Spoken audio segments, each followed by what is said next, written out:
Ang buzz ng bayan ngayong linggo, Gerald Anderson at Sara Geronimo, may lihim na nga bang relasyon? 2 weeks ago, sa pagharap ni Sara sa press sa isang event, inulan siya ng katanungan tungkol kay Gerald Anderson, lalo pagdating sa regalong natanggap niya mula sa aktor. Thank you din sa mga magulang. Ano?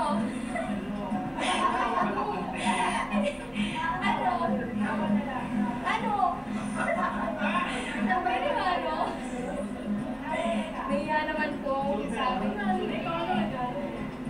sa kanya? Ano? Narigaluhan namin siya ng, ng shirt. Shirt. Shirt. Si Mami pa nanili doon. Nahihiya lang kasi po ako. Nabigyan niya ako ng necklace. Brilyante! Na-joke lang. Dahil dito, usap-usapan, may espesyal na namamagitan kina Sara at Gerald. Mula sa ligawan, nauwi na umano sila sa katotohanang relasyon. Tumindi ang espekulasyon matapos ang isang kumpirmasyon. Ang paghinto ni Miguel Villafuerte, anak ng cancer governor na si El Rey Villafuerte, sa pagpaparamdam sa Senate. Siguro po lang, parang in-express niya lang yung pag-anga. January 29, Linggo, sa ASAP 2012, isang makahulugang biro pa ang binitiwan ni John Lloyd. Namiss niyo lang, bebe ko!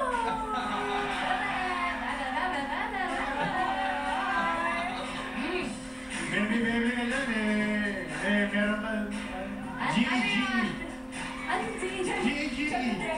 Gigi! Sino ba yan? At ang buzz na ikagugulat ng bayan.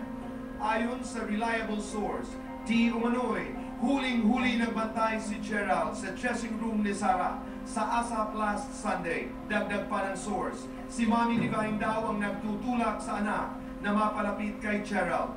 Ang katotohanan ayon kay Gerald at Sara. Hindi naman. Siyempre, kung magkaroon ako ng chance, yeah, sige. But,